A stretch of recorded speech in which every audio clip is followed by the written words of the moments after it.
Can endometriosis come back after surgery?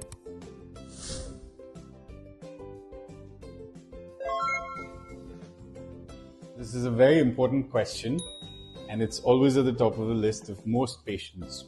One thing we need to understand is the difference between recurrence of endometriosis versus persistence of disease. In most cases, endometriosis is termed as a chronic recurrent disease that has no cure because general OBGYNs are not capable of removing all the disease. They do not have the necessary skill set or training to identify the different types of lesions or to be able to excise all of them completely. Now, one needs to understand that when we look at the general population of obstetricians and gynecologists, we had a recurrence rates reported of between 50 to 80%.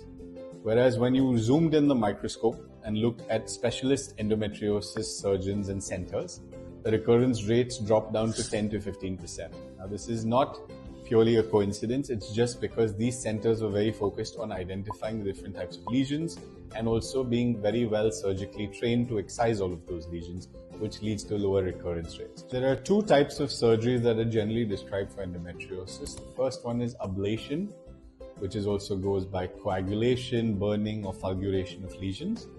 And the correct one, which should be practiced, which should now be gold standard of care, is called excision, where the disease is cut out from the roots. Ablation or fulguration has much higher recurrence rates because it doesn't remove the disease. One of the biggest concerns patients have when they see me with a recurrent or persistent endometriosis is that they feel that they've done something wrong.